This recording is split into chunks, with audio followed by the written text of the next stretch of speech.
In 1985, Rotary International committed to a goal of ending polio worldwide. Very soon now, after immunizing over 2 billion children, the goal will be achieved. Rotary, humanity in motion.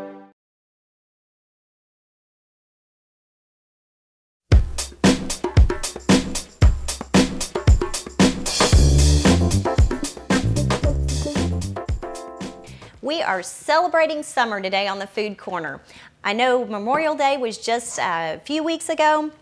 Everybody's really getting into the spirit of grilling, and so we thought we'd show you a really simple steak rub. Now, this is a steak rub, but I've been told, and I have personally tried this rub on every possible meat out there, including fish, and it is wonderful. And so it's a very versatile rub.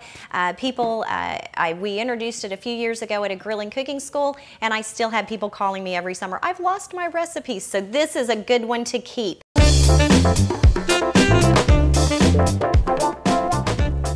For this recipe, you'll need 1 package of chili mix, half a cup of brown sugar, some steak seasoning, pepper, garlic powder, ranch dressing package, onion powder, and we've chosen to use ribeye steaks. This is the easiest and wonderful thing about spice rub is basically you just take your spices and you put them in a bowl.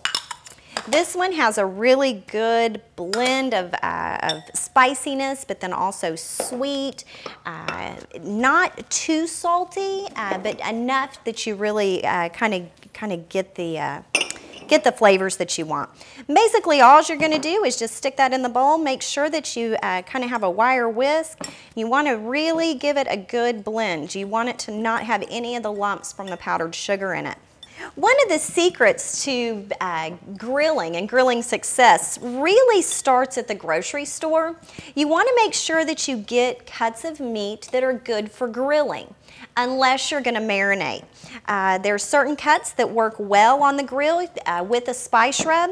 Most of those are going to be your higher quality or your higher, more tender choice cuts. Ribeyes are an example of that, T-bones, strip steaks.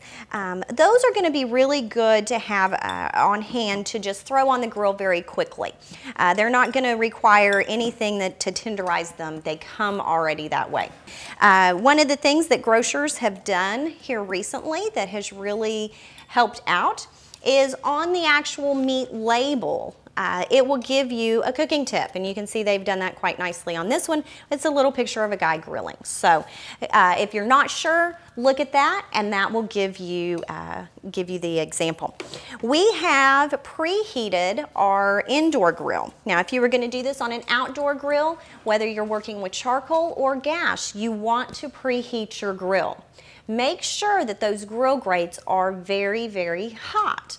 When you put, how you know if you've done it right, is if you put that meat on there and it sizzles, that's preheated.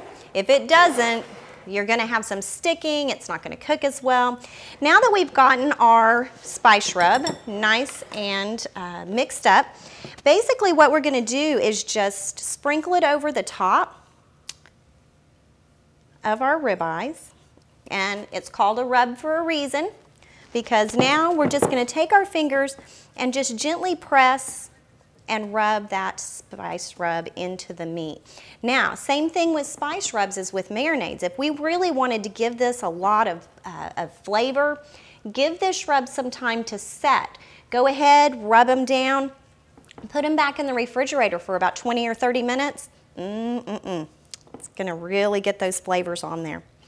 And then, of course, we're going to turn it over and do the other side. But don't use your dirty hand that just touched the raw meat to go back in your spice rub, or then you're going to have to throw all your spice rub away. Oop.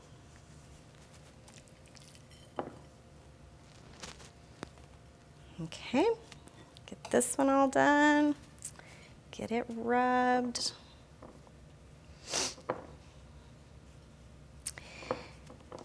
Most of the time, our cooking time on a ribeye is going to be less than 10 minutes. You can actually leave that grill open and do an open grill method. If it's a tougher meat, or even for chicken or pork, you would want to close it. You want to trap some of that heat in because it's going to take them longer to cook. But for a ribeye, since they cook so quickly, you can leave the grill open. We want to wait and try to not turn our ribeyes until about halfway through the cooking time. And so we've provided some cooking timetables to kind of give you an eyeball on what that would be.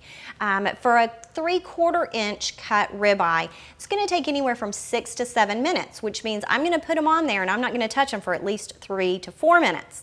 I'm going to flip them over, cook them a little bit longer, take the temperature to see if it's my desired doneness. Minimum temperature on a ribeye is 145, or actually any steak is 145. That's going to be rare, and you go up from there. So we'll go ahead and get those on there. And I'm hoping you heard the sizzle. All right. Gonna leave those just like that, clean up our mess, get my hands washed up, because whether you're indoor or outdoor, you want to make sure that you don't cross-contaminate anything from your hands, from your platter. You want to change those out once it hits the grill.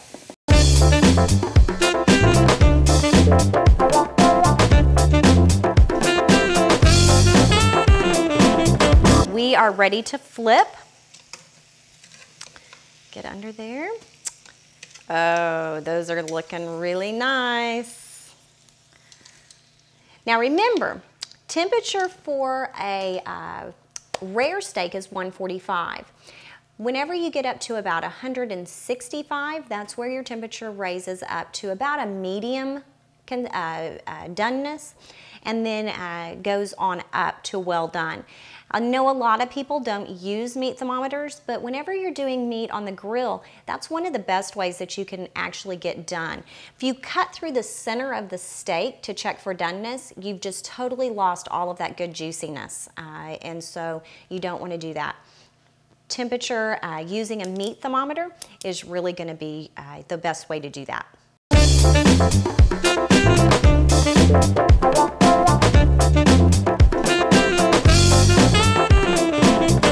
Okay, let me take one final temperature here. When you take a temperature with an instant read thermometer, it's easy if you kind of pull it up, you go in from the side. This thing is so tender I can't get it in.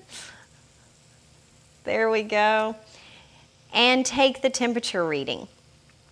And we are right about at a perfect medium. So I'm going to take these off. Notice, clean platter. You always want to take your steaks and get a clean platter before you come back out to the grill or put your steaks on. And these smell wonderful. Very simple, very easy. Hope you have a good time grilling this summer. Be sure to come back to the Food Corner, part of newsstar.com, for more demonstrations and recipes. And if you have any questions, contact the Pottawatomie County OSU Extension Office. We'd like to send a great thanks to Rock Creek Baptist Church for letting us use their facilities today. And remember, eat better, eat together.